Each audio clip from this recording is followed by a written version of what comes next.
Praise the lord. ప్రభు అయిన యేసుక్రీస్తు నామంలో మీ అందరికీ వందనములు తెలియజేస్తూ ప్రతి ఉదయం దేవునితో అనే ఈ ఆధ్యాత్మిక కార్యక్రమానికి మిమ్మల్ని అందరినీ కూడా ఆహ్వానిస్తున్నాను. రాత్రికాలం అంతా దేవుడు కాపుదల కనుదృష్టి మన మీద అనుగ్రహించబడి ఉదయాన్నే లేచి ఆయన వాక్యాన్ని ధ్యానించుకోవడానికి దేవుడు మనకు అనుగ్రహించిన ఈ ఉచితమైన సమయంని బట్టి మనం ఆయనకి ఏమి ఇచ్చి కూడా రుణము తీర్చుకోలేము. ఆయన పట్ల మనం ఎల్లప్పుడూ కూడా కృతజ్ఞతాస్తుతులు చెల్లించేవారిగా ఉండాలి. ఈ ఉదయకాలము దేవుడు మనతో మాట్లాడుతున్నాం శక్తివంతమైన మాట. 1 యోహాను 4వ అధ్యాయము 8వ వచనము.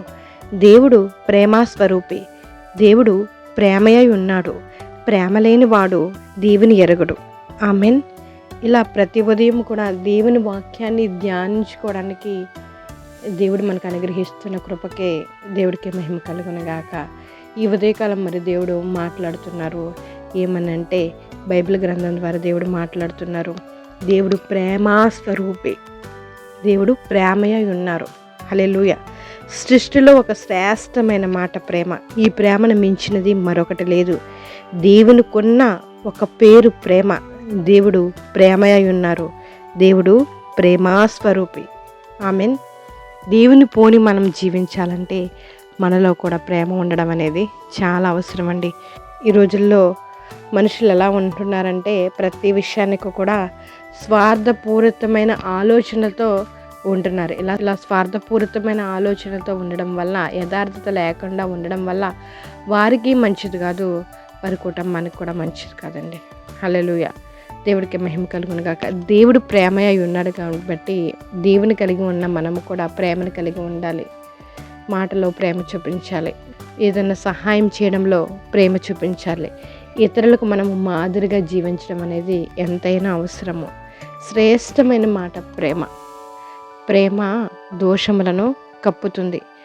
ప్రేమ కలిగిన వాడు నావాడు అని దేవుడు మాట్లాడుతున్నారు. ఎవరైతే ప్రేమ లేకుండా జీవిస్తున్నారో వారు దేవుని ఎరగరు. హల్లెలూయా. దేవుడికి మహిమ కలుగును గాక. మన దేవుడు ప్రేమ స్వరూపి కాబట్టి మనము కూడా ప్రేమను కలిగి జీవించాలి. ఇతరులను ప్రేమించేవారుగా ఉండాలి. మంచి ఆలోచనల పట్ల మనము శ్రద్ధ నిలిపేవారుగా ఉండాలండి. హల్లెలూయా. యథార్థంగా మనము జీవించాలి తప్ప కల్మషం లేని మనసుతో మనం ఉండాలి. ప్రేమ లేనివాడు నావాడు కాదని దేవుడు మాట్లాడుతున్నారు. ఈ రోజుల్లో ఎలా ఉన్నాయంటే తల్లికి బిడ్డ మీద ప్రేమ లేకుండా ఉంది, బిడ్డకి తల్లి మీద ప్రేమ లేకుండా ఉంది. భయంకరమైన రోజుల గుండా మనము ప్రయాణిస్తున్నాము. మరి న్యూస్ పేపర్లో చూస్తే ఒక తల్లి తన 3 బిడ్డల్ని కూడా చంపేసి తనకి ఇష్టమైన జీవితాన్ని బ్రతకడానికి ఆశపడింది. అంటే చూసారండి, భయంకరమైన రోజులు గుండా మనము ప్రయాణిస్తున్నాము. కన్న తల్లి బిడ్డలను కంటికి పాపలా చూసుకోవలసిన కన్న తల్లి బిడ్డల పట్ల అలాంటి ప్రవర్తన కలిగి ఉంటుందంటే ఎంత భయంకరమైన రోజుల గుండా మనం ప్రయాణిస్తున్నామో అర్థమవుతుంది. కాబట్టి మనము ఓపికతో సహనముతో ప్రేమను కలిగి ఉండాలండి. హల్లెలూయా. ఒకరికొకరు ప్రేమను కలిగి ఒకరి పట్ల ఒకరు ప్రేమను చూపిస్తూ దేవుని యందు ముందుకు సాగుతూ ఉంటే దేవుని కృప మన మీద మన కుటుంబం మీద తప్పకుండా ఉంటుంది. హల్లెలూయా. ప్రార్థన చేసుకుందాం. జీవం కలిగిన దేవా, మీకు వందనాలు స్తోత్రములు చెల్లించుకుంటున్నాం తండ్రి. మీరు ప్రేమామయుడై ఉన్నారు కనుక, మీరు ప్రేమ స్వరూపి కనుక మేము కూడా ప్రేమ కలిగి జీవించినట్లు మీరు సహాయం చేయండి. మాకెవరు లేరు ప్రభా, మిమ్మల్ని పోలి మేము జీవించినట్లు మీరు సహాయం చేయండి. మాకు కావాల్సిన కాపుదల కృప ఆరోగ్యం ఆయుష్నునైనా మీరు అనుగ్రహించండి. ఈ ఉదయకాలం ప్రార్థన లేకపోతున్న ప్రతి బిడ్డలో కూడా ప్రేమను కలిగి జీవించినట్లు మీరు సహాయం చేయండి. ప్రతి ఉదయం మీ వాక్యాన్ని ఈ విధంగా ధ్యానించుకోవడానికి మీరు మాకు ఇస్తున్న కృపకై మీకు స్తోత్రాలు చెల్లించుకుంటున్నామయ్యా. ఈ సమయంలో బలహీనంగా ఉన్న ప్రతి బిడ్డలని బలపరచండి. కాపుదల కృప ఆరోగ్యం ఆయుష్ దయచేయండి. ప్రతి బిడ్డలకి సమాధానాన్ని అనుగ్రహించండి అయ్యా. మంచి వాతావరణాన్ని అనుగ్రహించండి. వ్యవసాయదారులను జ్ఞాపకం చేసుకోండి తండ్రి. పంట చేతికి వచ్చే సమయంలోనైనా వాతావరణాన్ని అనుకూలపరచండి ప్రభా. వర్షాలు అని చెబుతుండగా అద్భుతమైన కార్యాన్ని మీరు జరిగించండి. ప్రతి పంటకు నేను తగిన ఫలం పొందినట్లు మీరు సహాయం చేయండి. యవన బిడ్డలను జ్ఞాపకం చేసుకోండి. స్కూల్కి వెళ్తున్న చిన్న బిడ్డలను జ్ఞాపకం చేసుకోండి. ఈరోజు పుట్టినరోజులు పెళ్లి రోజులు జరిపించుకుంటున్న బిడ్డలను ఒకసారి జ్ఞాపకం చేసుకోండి. మీ దయాకిరీటం ధరింపజేసి ఉన్నారు. మీకు లెక్కలేని వందనాలు స్తోత్రాలయ్యా. ఈరోజు ప్రయాణాలు చేస్తున్న ప్రతి ప్రయాణాన్ని జ్ఞాపకం చేసుకోండి తండ్రి.